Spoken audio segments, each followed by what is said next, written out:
Mesdames et messieurs, bonjour à tous, grosse journée aujourd'hui, on est live sur Twitch comme d'hab, ça troll, bonjour YouTube, on est beaucoup là aujourd'hui sur Twitch, et pourtant on est un vendredi, il est 13h45, les gens m'ont dit qu'il y en a qui sont en train de manger des sandwichs au thon dans leur bureau, certains sont en réunion en train de regarder le live comme ça, certains ils sont en train de se faire courser par la police banalisée en voiture parce qu'ils ont mis le live sur Twitch pour pas louper le live sur Twitch parce que en fait quand vous regardez la vidéo sur YouTube, en réalité le live on l'a fait 2 jours avant. Donc bonjour YouTube, aujourd'hui je vais vous présenter le top 10, enfin mon top 10 des cryptos et pour pouvoir vous parler de ça, donc vous pouvez voir, hein, en YouTube on vous troll, et pour vous parler de mon top 10 des cryptos, il faut bien comprendre que là c'est un top 10 rentabilité, ok? Là je fais pas un top 10 pour dire quel est le projet le plus solide, quel est le projet le plus intéressant. Non, là je fais un top 10 rentabilité. En gros là c'est quels sont les coins qui peuvent péter dans la liste des 10 que je vais poster. Avant de vous livrer le top 10, déjà je vous ferai une stratégie, on va parler un peu de stratégie. Et avant de vous livrer le top 10, il faut savoir que dans le top 10, ils ne sont pas dans l'ordre. Volontairement, je ne les ai pas mis dans l'ordre parce qu'il faut que chacun puisse faire aussi le travail de ce qu'il veut acheter et dans quelle pondération. Donc c'est parti, je vous passe sur mon PC, on va parler un peu de stratégie et il y a tout un narratif qui se met autour de ça. Donc c'est parti, on y est. Donc là, déjà, pour commencer, ce que je veux vous dire, c'est que chaque année, le top 10, il change. Donc si on regarde aujourd'hui les coins qui sont entre 1 et 10, les 10 que vous voyez là, l'année dernière, ce n'était pas les mêmes. Et il y a 2 ans, ce n'était pas les mêmes non plus. Et donc l'année prochaine, le top 10, il va encore changer. Et tout l'enjeu, c'est de savoir dans le top 10, qu'est-ce qui pourrait arriver dans le top 10. Donc là, je vais vous donner une liste de cryptos, mais il faut bien comprendre que, et ça c'est très important, que en fait, qu'est-ce que les gens cherchent? Les gens cherchent à savoir où va arriver le flux. Et quand je dis le flux, c'est l'argent, la monnaie. Okay, donc ça veut dire que à chaque fois, il y a tout un narratif, c'est-à-dire des coins qui montent dans le top 10. Par exemple, là, on regarde Terra, on regarde Solana, on regarde la BSC, on regarde dans le 12e Avalanche. Ces coins-là, l'année dernière, ils n'étaient pas dans le top 10. Et ils ont commencé de très bas. Okay, le Avalanche, quand il a été listé à 6 dollars. Okay, il en vaut 89. Le Solana, de mémoire, il a été listé dans les 1 ou 2 dollars. Il en vaut 144. Et BSC, pareil. Moi, j'en avais acheté beaucoup dans les 15 et je les ai revendus avant le pump. Donc, j'ai tout perdu. Enfin, j'ai tout perdu. J'ai tout loupé. Donc, ça veut dire que déjà, je veux vous dire que ce que moi je dis, c'est pas forcément ce qui va se passer. Je suis un être humain, je peux me planter. Donc, c'est à vous de faire aussi vos analyses. Et ce que je veux vous dire par rapport à ce top 10 là, en fait, le flux de monnaie, il change. Et il va changer. Parce qu'en fait, quand vous achetez un coin qui vaut 6 dollars, et là je prends l'exemple d'Avalanche, quand vous achetez un coin qui vaut 6 dollars au listing et qu'après il en vaut 89, ben vous avez fait un x40 ou x50 ou x je sais pas combien. Mais une fois que vous avez atteint ça, qu'est-ce qui se passe? Et ben vous cherchez qui sera le prochain cheval. Et donc en fait, vous avez des coins qui ont très peu de valeur et qui montent très rapidement, mais une fois qu'ils sont en haut, généralement, ils plafonnent. Et quand ça plafonne, qu'est-ce qui se passe? On cherche le nouveau narratif du nouveau coin où les gens vont pouvoir mettre leur monnaie pour que ça pump et pour gagner de l'argent. Parce que là, le truc, c'est simplement gagner de l'argent. C'est juste ça. Hein. Qu'on soit bien clair, là, il y a pas de... On ne parle pas d'amour dans un projet ou de quoi que ce soit. Là, on parle juste de gagner de l'argent. Donc ça, maintenant que vous avez compris que le flux, il change d'année en année et que les gens cherchent le nouveau glitch pour devenir millionnaire, parce que c'est ça, hein. Dans la crypto, si vous regardez sur Twitter, vous voyez des gens qui pensent avoir trouvé le code triche, comme si c'était un jeu vidéo, pour devenir millionnaire. Sauf que malheureusement, ça marche pas comme ça. C'est juste qu'il y a un flux et il y a des coins qui peuvent se valoriser plus ou moins. Il y a des coins qui sont bien valorisés, il y a des coins qui sont sous-valorisés, il y a des coins qui sont surévalués. Et tout l'enjeu, c'est de choisir les coins au bon moment, qui sont sous-évalués, pour essayer de les revendre soit à leur juste valeur et si possible au-dessus des moyennes, c'est-à-dire au moment où ils seront surévalués. Et du coup, pour ça, la seule solution, c'est de comparer ce qui est comparable. Donc si vous achetez des blockchains Layer 1, il faut comparer aux autres blockchains Layer 1. Et c'est l'exercice que je vais essayer de faire. Donc maintenant que je vous ai parlé du flux, il faut que je vous parle du risque. Parce que le risque, il est très important. Parce qu'en fait, il y a plusieurs types de stratégies dans les cryptos. Par exemple, si vous êtes sûr de vous et que vous avez trouvé le coin qui est sous-évalué, mais quand vous êtes sûr de chez sûr, hein, et que vous voulez all-in, ben vous pouvez le faire. Mais ça ne dépend que de vous. C'est le risque que vous êtes prêt à prendre par rapport au rendement que vous pouvez obtenir.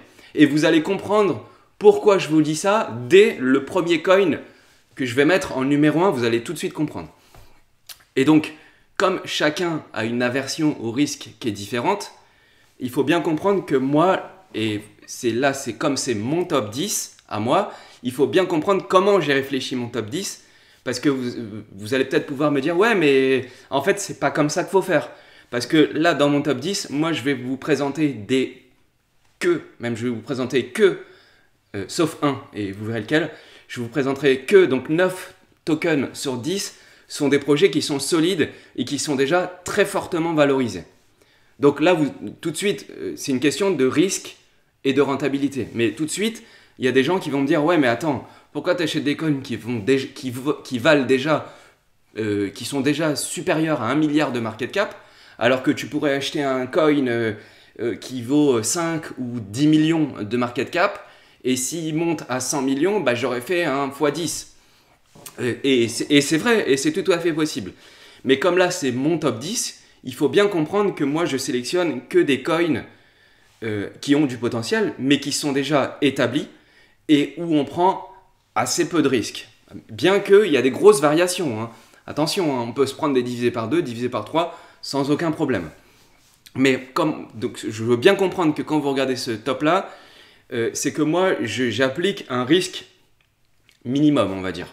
C'est-à-dire que je prends les coins qui sont sous-évalués et on essaye de gagner de la monnaie avec ça. Et pourquoi je fais ça? Et vous allez comprendre ça dès le premier coin. Donc le token numéro 1 dans mon top 10, c'est l'USDC.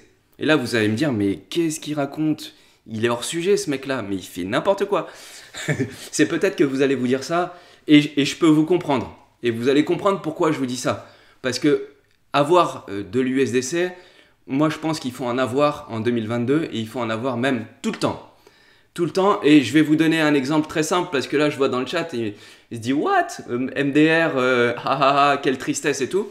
Pourquoi il faut en avoir? Parce que notez bien que quand il y a une public sale ou quand il y a une private sale, là il faut les avoir, les tokens, les USDC.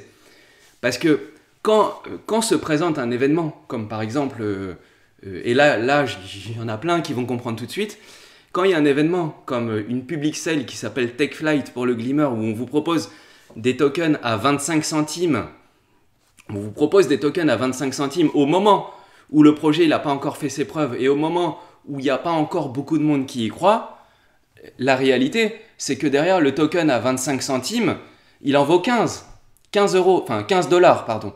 Donc, quand vous achetez des tokens à 25 centimes et que peut-être, j'espère, que vous pouvez les revendre 10 ou 15 dollars, vous avez fait quasiment un fois 100.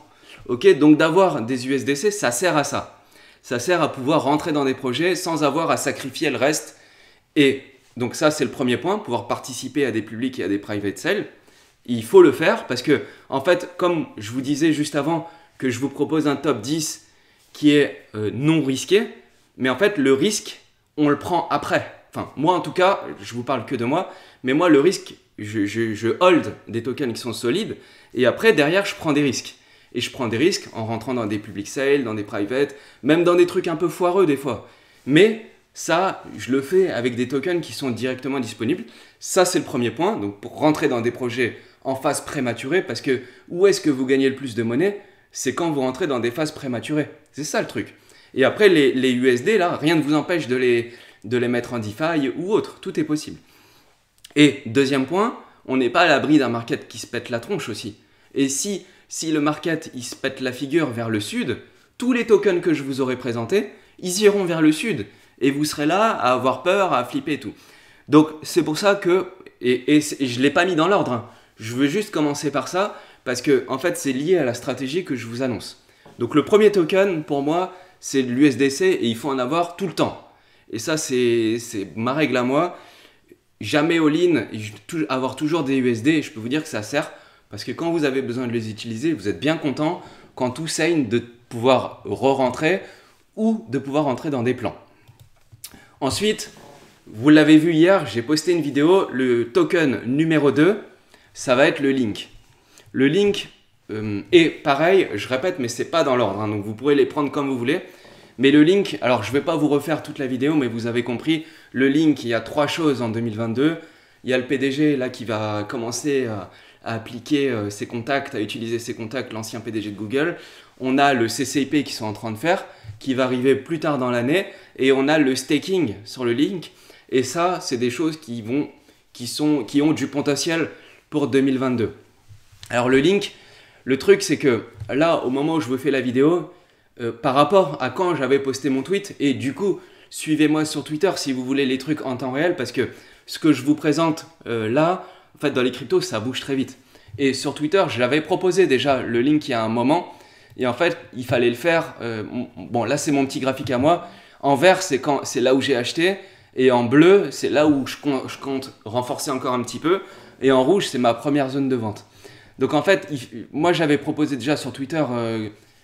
Quand moi je l'avais fait, je pensais que c'était un bon plan vers 18, ça l'est toujours, et de toute façon en 2022, je pense qu'il y a de la lumière qui va être faite sur Chainlink, et ça vaut le coup d'en hold en 2022, je pense, en tout cas je pense, et du coup tous les tokens que je vous présente, je les ai, je hold.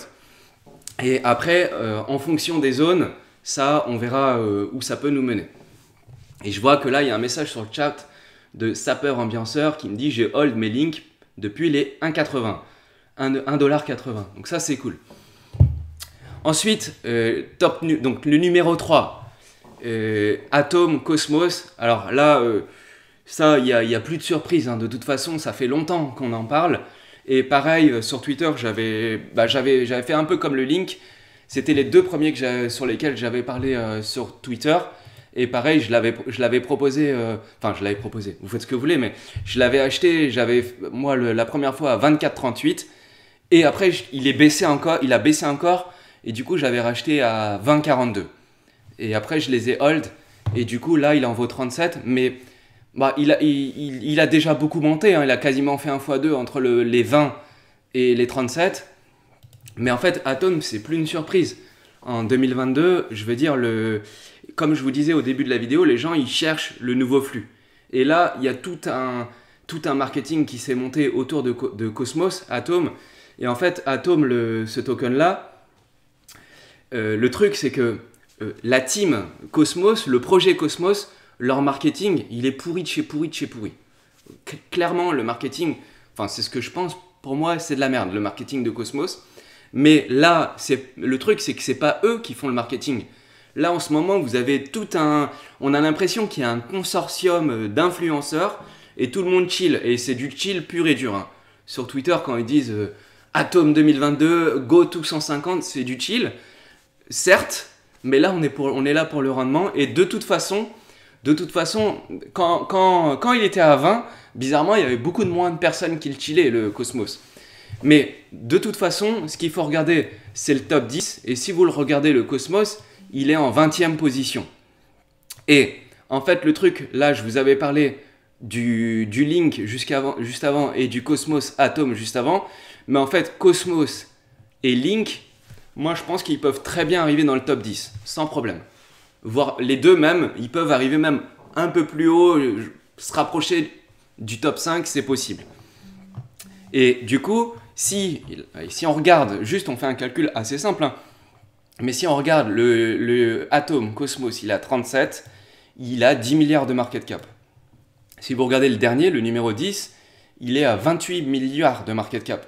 Donc déjà, c'est 1 x 3. S'il rentre dans le top 10, c'est 1 x 3. Donc ça veut dire que vous multipliez tout simplement le prix par 3. Hein. Vous faites 37 x 3, vous faites le calcul, donc ça fait, disons 40 x 3, donc ça fait 4 et 4, 8, 8 et 4, 12, 120 dollars. 120 dollars, je pense que c'est propre pour le Cosmos. En 2022, c'est tout à fait possible parce qu'il a été longtemps délaissé. Et le Cosmos Atom, en fait, c'est une machine à fabriquer des champions.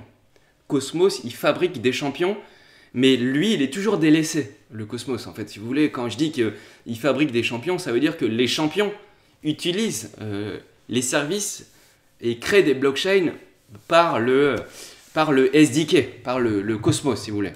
Et les champions, quand je dis les champions, c'est le Binance Coin, là, le BNB, c'est Cosmos, et il est numéro 3.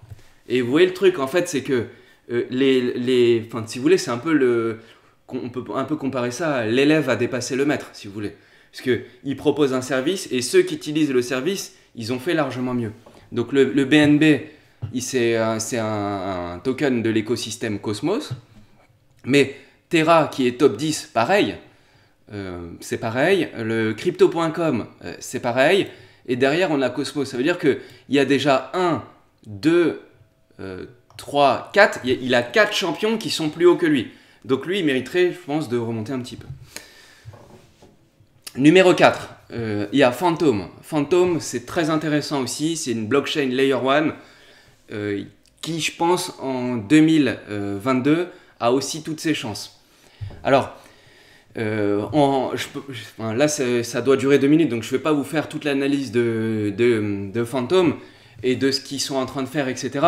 Moi, parce que là, on parle uniquement et juste que des prix, mais on peut regarder à quelle place se situe Phantom.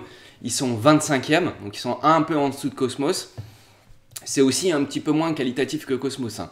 Je parle juste au niveau de la qualité du projet. Mais là, sur Phantom, il y a beaucoup de projets qui sont en train de se lancer. Et ils sont en train de capitaliser beaucoup de TVL. Et du coup, si vous regardez Phantom, regardez bien, ils sont top 25. Enfin, ils sont 25e au top des cryptos qui ont le plus de market cap. Et en fait, le Phantom, si vous allez sur Défi Lama, et vous regardez qu'en fait, Phantom, c'est une blockchain qui est en pleine progression. Et il est numéro 6 en termes de TVL. Donc TVL, c'est la Total Value Locked. Donc c'est les fonds qui sont bloqués dans la TVL de la blockchain, dans la blockchain FTM et dans les projets qui se lancent sur FTM. Et en fait, si vous cliquez, donc si vous regardez simplement la position où il est, Phantom, il est devant Polygon, il est devant Tron, il est devant Osmosis, Elrond, tout ça. Et pourtant, ça se reflète pas encore dans le classement. Vous voyez, Polygon, ils sont 14e. Et pourtant, Phantom, ils sont devant Polygon. Il y a quasiment, de la 25e à la 14e place, il y a quasiment il y a 10 places. Donc entre lui et Polygon, où ils sont devant, donc logiquement, s'ils sont devant, ils devraient... C'est une méthode d'analyse, hein, mais il faudrait aller beaucoup plus loin. En réalité, là, je vous montre juste une des cordes qu'on peut tirer, une des flèches qu'on peut tirer avec un arc. Mais en gros, là, de 7 à 15, ça fait déjà un x2 pour rattraper Polygon. Et Polygon, ils sont derrière. Pour autant, ils sont derrière, mais bien derrière, hein, puisque eux, ils ont 7 milliards de TVL, et Polygon, ils en sécurisent 5,4. Et Polygon, c'est souvent, ils sont en PLS, ils sont souvent en galère, c'est-à-dire en galère, la blockchain est ralentie, tout ça, etc. Et regardez, mais le Phantom, en fait, ils sont pas loin du tout le Phantom, il est pas loin du tout de Solana et de Avalanche, hein. Donc ça peut très bien être le prochain narratif, vu que tout le monde a gagné de l'argent sur Avalanche, tout le monde a gagné de l'argent sur Solana, les gens ils vont se dire Phantom, il capitalise beaucoup de TVL, il y a plein de DApps qui arrivent, le truc il est assez fluide, ça marche assez bien. Donc pour moi ça c'est un bon pari pour 2022 Phantom. Et surtout que la TVL qui sont en train de capitaliser, là en plus on est dans des moments de marché où on est en pleine peur, hein, on est dans les 40 000 sur le BTC, et le truc il est en progression constante. Okay, il est en train de moon, hein, si vous voulez, la TVL est en progression constante. Donc le FTM, moi je pense que c'est bien. Après, on a le coin en 2022 qui peut être intéressant, c'est NIR. NIR, pareil, blockchain layer 1. Mais NIR, là par contre, là je vous dis sur NIR, faites gaffe. Doucement, ok. Pas trop sur NIR, faut y aller doucement. Parce qu'en fait, il fallait y aller il y a un mois. Mais la vidéo, elle arrive là, début 2022. Il fallait y aller il y a un mois. Mais c'est encore bien, NIR. Pourquoi? Et là, juste pourquoi c'est bien? Parce que eux, ils mettent des milliards sur la table. Ok, vous avez vu ce qui s'était passé pour EGLD, où il est parti direct, il avait Moon fort là en fin d'année. Et derrière, il s'est pété la gueule parce que, il faut le dire, mais EGLD, c'est quand même... Enfin, il y a peu d'utilisation. Gros marketing, peu d'utilisation. Mais NIR, eux, ils ont des milliards à poser sur la table pour faire monter la blockchain. Et ils ont une team qualitative, ils ont une team de ouf aussi. Donc NIR, c'est un projet qui peut pump, je pense qu'il va pump. Mais attention à NIR Protocol, parce que ce projet, il est monté vite déjà. Et il est fortement capitalisé. Il est déjà top 16. Donc, je vous fais mon top 10, mais celui-là, je vous dirais, faites gaffe quand même, parce que il est déjà beaucoup monté et il a pris déjà beaucoup de valeur. Hein. Il est déjà numéro 16. Donc, il peut encore monter, se rapprocher des 11-12. À la limite, un petit x2, mais voilà, je pense qu'il ne faut pas espérer plus qu'un x2.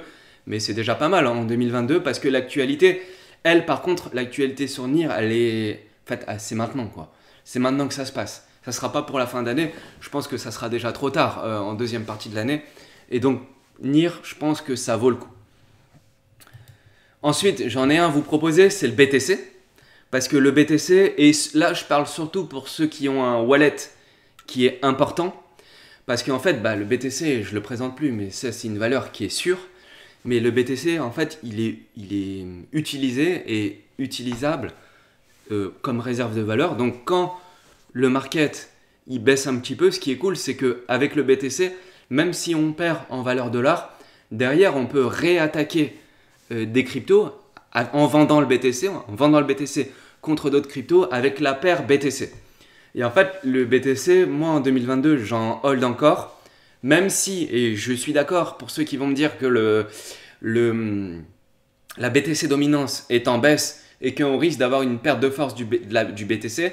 Et ça, c'est vrai, mais j'en ai pas beaucoup, hein, à peu près 10-15% dans mon wallet du BTC. Mais lui, en fait, je vais l'utiliser uniquement et seulement pour les cryptos qui perdent de la force face au BTC. Okay, donc si les deux peuvent monter en dollars, mais si le BTC il prend plus de force par rapport à une crypto qui m'intéresse et qui a du potentiel, et là, je fais une parenthèse, mais c'est exactement ce que j'ai fait avec le Atom, et c'est ce qui m'a permis d'en acheter beaucoup, du Atom, mais parce que j'avais beaucoup de BTC, et la paire Atom-BTC, elle s'était fait démonter, mais laminer, mais vraiment, mais salement quoi. Et du coup, c'est là où j'ai vendu mes BTC. Je l'ai fait avec le DOT aussi.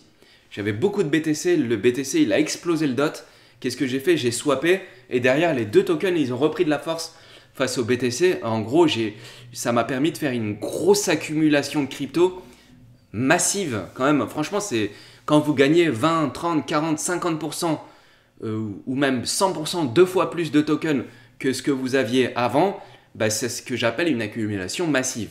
Peu importe le montant de dollars que vous avez. Donc le BTC, il est très utile pour ça, pour faire de l'arbitrage moyen terme. Et du coup, j'en ai. Mais je suis aussi, pour tous les gros investisseurs, je vois ce qui se passe. Hein. Je vois la BTC dominance. Et la BTC dominance, elle va plutôt vers le bas pour l'instant. On n'a pas encore breaké le support bien comme il fallait. Donc, j'attends ma confirmation. Mais du coup, j'adapte le montant de BTC que j'ai en fonction de la BTC dominance. Et ça, c'est important. Et pareil, dans le même style, je vais faire pareil avec Ethereum. Mais Ethereum, j'en achète pas beaucoup parce que c'est quand même le plus gros parce que c'était lui qui était là le premier et c'est celui qui a le plus de confiance parce qu'il a fait ses preuves avec le temps. Donc lui, il est solide avec le temps, et il y a Ethereum 2.0, etc. Et il est là depuis longtemps, tout le monde a essayé de le hacker et la robustesse du réseau, elle est présente. Après, on peut se le dire, hein, ils font chier avec leurs problèmes de frais du réseau. Ou encore ce matin, il y avait un airdrop pour tous les utilisateurs qui ont dépensé des frais sur Ethereum. Ce matin, hein, pour récupérer l'airdrop, ils allaient me donner $250 pour un airdrop. Non, je dis une connerie en plus. $150 pour l'airdrop à récupérer. Et en fait, au moment où on appuie sur le bouton récupérer, bah, Ethereum vous demande 250 dollars de frais de réseau. Donc ce réseau, c'est du grand n'importe quoi. Ethereum, franchement, j'aime pas trop. Mais ils sont là depuis le début. Hein. Ils sont là depuis le début. C'est du solide, à la robustesse depuis le temps. Mais pour du rendement, voilà, j'en prends un petit peu parce que. Mais je vais l'utiliser exactement comme le BTC. Je vais prendre les paires en Ethereum. Type par exemple, quand les tokens ils se feront démonter en BTC face au token ou en ETH face au token, je vendrai direct mes Ethereum au profit d'autre chose. Donc là, j'en ai un petit peu, mais je compte clairement petit à petit les éliminer de mon wallet au fur et à mesure. Après, je vous propose un token, c'est le KSM. Le KSM, j'aime bien parce qu'en fait, le KSM, blockchain, donc c'est un layer 0, et dessus viennent se greffer plein de projets. Pourquoi j'aime bien? Parce qu'en fait, le Kusama, il y a plein de projets qui sont en train d'arriver, mais ça arrive, sur Kusama, ça arrive quand même assez rapidement. Et je les vois arriver, c'est des beaux projets. Donc comme il y a des beaux projets qui arrivent, moi j'aime bien, ils vont devoir sécuriser des Kusama. Pour l'instant, il y a beaucoup de jeux. J'aime bien aussi le token Matrix, comment il est présenté. Et je trouve que si vous voulez, le KSM, pour moi, il est un peu sous-évalué. Parce qu'il est 58e. 58e quand même. Hein. Donc il est bien bas dans le classement. Il a seulement 2,5 milliards de market cap. Pour un token Matrix où quasiment on se rapproche de presque des 1 tiers. Je crois qu'il y a 1 tiers des jetons qui sont bloqués. Mais pour l'instant, il n'y a pas de demande acheteuse. C'est ça le problème du coin, c'est qu'il n'y a pas de demande. Mais quand il y aura la demande, parce qu'il y aura des beaux projets qui vont arriver dessus, et je parle des nouveaux, pas les anciens. Déjà, il y aura les anciens qui vont devoir acheter le KSM, puis après, il y aura les nouveaux. Je pense qu'il est encore sous-évalué. Et pour moi, le KSM, c'est un coin qui va être intéressant en 2022. Mais lui, quand je dis 2022, c'est première partie 2022. Première partie 2022. Ça veut dire que finalement, je pense que pour le KSM, j'espère en tout cas, ça devrait arriver assez vite. Après, il y a des gens, bon, j'ai reçu aussi des critiques là-dessus sur le KSM. On me dit, ouais, tu nous as promis, vendu un choc de liquidité sur le KSM et tout. Bah, en fait, je maintiens, malheureusement, je maintiens. C'est qu'il y a beaucoup de jetons, de tokens qui sont bloqués, mais pour l'instant, il n'y a pas d'acheteurs. Donc vous pouvez bloquer 99% des tokens, s'il n'y a pas d'acheteur, il n'y a pas d'acheteur. Mais quand les gens, avec tous les tokens que je vous ai dit avant, quand le flux il sera passé de token en token, bah on va chercher qui est le prochain qui peut exploser. Et quand on va voir qu'il y a plein de projets qui sont live, que ça marche bien, ça va vite et tout, bah les gens ils vont commencer à se dire, eh ben en fait le KSM ça peut être un bon cheval. Et là il va commencer à y avoir un flux d'acheteurs qui va venir. Et comme il y aura très peu de tokens du total supply qui est dispo, alors il faut que ça se fasse, si possible, il faudrait que ça se fasse avant le mois de juin, puisque au mois de juin il y a les jetons des crawlloans qui vont revenir à leurs possesseurs. Donc c'est pour ça que je dis première partie de l'année. Et là ça risque de bouger fort. Donc si par exemple on a un Link, Cosmos, Phantom, Nier et enfin tous ceux que j'ai dit avant qui pump, derrière les gens ils vont chercher le prochain cheval. Et je pense que Kusama ça peut être le prochain cheval tout désigné. Et ensuite en numéro 8, je vous propose le DOT, mais contrairement au KSM, et ça du coup faut bien comprendre les deux. C'est contrairement au KSM où j'ai dit première partie de l'année, je pense que le DOT c'est un bon pari, mais deuxième partie de l'année. Mais par contre le DOT, le truc c'est que moi j'en ai beaucoup, hein. C'est ce que j'ai le plus dans mon wallet, pour être honnête. Mais parce que moi en fait le DOT je connais par cœur. Je connais par cœur comment il fonctionne et je parle au niveau des prix, hein. Je connais par cœur son évolution au niveau des prix. Je sais comment il se comporte quand ça baisse, je sais comment il se comporte quand ça monte, et je sens le truc. Et du coup, ce truc-là, en fait, il me met bien ce token-là, parce qu'en fait, il a un comportement qui est assez stable. Et du coup, comme son comportement il est assez stable, ben, pour moi c'est facile. Je sais quand le vendre et quand l'acheter. Alors, malheureusement, comme je fais partie aussi de la Polka France Team, je peux pas trop dire ce que je pense par rapport à ça parce que les gens ils ont du mal à faire le distinguo entre ce que je fais d'un point de vue investisseur, et là c'est le sujet, et de ce que je fais en tant que faire quelque chose pour la communauté et pour le projet. Donc ça, les gens ils n'arrivent pas à faire le distinguo de si demain je vends tous mes dots, ça veut pas dire que j'aime plus le projet Polkadot. Si demain je vends tous mes dots, c'est parce que j'estime qu'il a atteint un prix qui est élevé et que donc je le vends pour pouvoir le récupérer plus bas parce que j'ai. Mais ça, c'est tous les investisseurs qui font ça. C'est pas parce que je vends du DOT ou je vends du KSM ou je vends n'importe quoi que j'aime pas le projet. Là, on parle d'investissement et on parle de monnaie. Donc il y a un truc entre l'amour du projet et la rentabilité qu'il peut vous apporter. Il faut bien faire le distinguo avec ça. Si moi j'estime qu'un truc pour moi, et j'ai le droit de me planter, si pour moi j'estime qu'il y a un truc qui n'est pas rentable, ça ne veut pas dire que c'est de la merde. C'est juste que moi je pense que c'est d'une certaine manière. Donc là j'ai des gros problèmes avec ça aussi, avec les trucs de Polkadot et moi ce que je dis, et du coup je ne peux pas trop dire ce que je veux. Donc pour moi c'est chiant, mais peu importe. Et du coup j'en ai un 10e, et c'est pour ça qu'au début de la vidéo je vous avais dit les 9 premiers c'est des tokens solides où on prend quand même assez peu de risques parce qu'ils ont déjà fait leurs preuves. Et je pense qu'il y a un potentiel au niveau du narratif sur ces projets-là et qui sont encore avec du potentiel, mais qu'on prenait peu de risques parce que le risque, perso, quand je vous le disais au tout début, je le prends avec les USD que je garde en rachetant plus bas ou je le prends en rentrant dans des public sales, etc. Et là, du coup, je vous ai présenté des coins qui sont fortement capitalisés, mais le 10e et le dernier, c'est un coin qui est très faiblement capitalisé, où il y a beaucoup de FUD, de la peur, tout le monde dit que c'est de la merde, et là ça me plaît, là j'aime bien, parce qu'en fait, donc c'est le XOR, hein, c'est le Soramitsu, c'est le XOR, je persiste et je lâche pas l'affaire avec ça. Je lâche pas l'affaire avec ça, mais pour moi le XOR c'est un bon pari, parce que tout le monde dit que c'est de la merde, et parce que les gens ils disent que c'est de la merde, juste pour ça j'aime bien. Parce qu'en fait, il faut savoir que le XOR, ça fait pas un an qu'ils sont là. Ils sont là depuis 2016, c'est écrit à l'écran. Et en fait, il y a déjà 2 ou 3 ans, déjà cette période-là, les gens ils étaient en train de le FUD. Le FUD, F-U-D. FUD, ça veut dire de dire, en fait, de faire semblant de dire que c'est de la merde pour faire tomber le prix. Et c'est un peu ce qui se passe en ce moment. Alors, il le mérite aussi un petit peu, hein. Je concède. Mais moi, ce token-là, je le connais bien aussi. C'est-à-dire que, en fait, c'est celui-là qui m'a fait presque gagner le plus. Et en fait, je sais aussi comment ils fonctionnent, les mecs.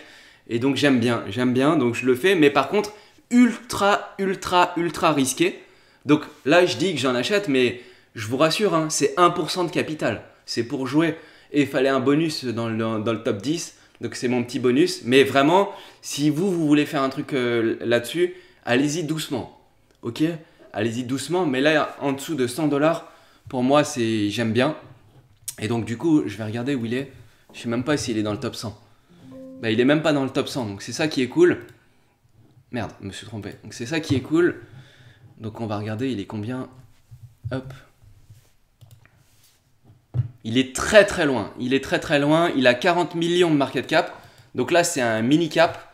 Mais pourtant, ce projet-là, en fait, les mecs, au niveau du marketing, pareil, c'est nul à chier. Je suis d'accord.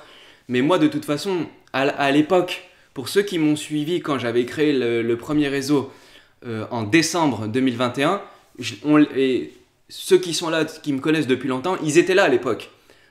Et qu'est-ce qu'on avait fait à l'époque? Le XOR, on l'avait acheté à combien? On l'avait acheté à 100$, à ce prix-là. Il est monté à 950. Et quand il est monté à 950, en plus, le truc, c'est que je l'avais dit à tout le monde. À 950, et j'ai reçu des messages, ouais, mais pourquoi tu dis ça? Faut pas dire ça et tout. À 950, c'est là où je l'ai fortement vendu. Donc, en fait, c'était le top du market. Mais c'était évident. Et puis après, ça, c'était avant le lancement. Puis après, il est descendu à 600. Et puis au lancement, ils ont fait de la merde et du coup, maintenant, ils végètent parce qu'ils tiennent pas leurs promesses. Mais les gars, ils bossent et ils délivrent toujours, petit à petit. Et ça, ils délivrent depuis 2016. Donc moi, ce projet-là, 40 millions de market cap, 1% de capital. Hein. Vraiment, s'il vous plaît, on y va léger, doucement avec ça.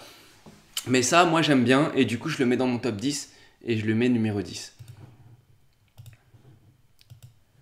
J'espère que ça vous a plu. Si vous étiez nouveau et que vous avez regardé cette vidéo, je vous propose de vous abonner et de cliquer sur la cloche. Si ça vous a plu, petit pouce. Boum, petit pouce. Je suis dispo sur Twitter et sur Twitch avec les copains. Donc on met fin à la vidéo, on fait questions-réponses. Ce qui s'est dit avant la vidéo, donc sur Twitch, ça reste sur Twitch. Et ce qui se dit après la vidéo, ça reste sur Twitch et ça sera non rediffusé. Donc c'est pour ça, suivez sur Twitch. Parce que du coup maintenant on est déjà à 200. Et sur Twitch, on se dit des trucs qu'on ne dit pas ailleurs et c'est pas rediffusé. Donc je vous dis à plus YouTube. Bisous à tous, j'espère que ça vous a plu. Vous pouvez commenter si ce que j'ai dit, si c'est pourri. Si vous en avez d'autres que j'ai pas vu et qui sont un potentiel, etc. Si ça vous a plu, dites-le moi aussi. Pouce bleu et je vous dis à la prochaine. Ciao, salut à tous.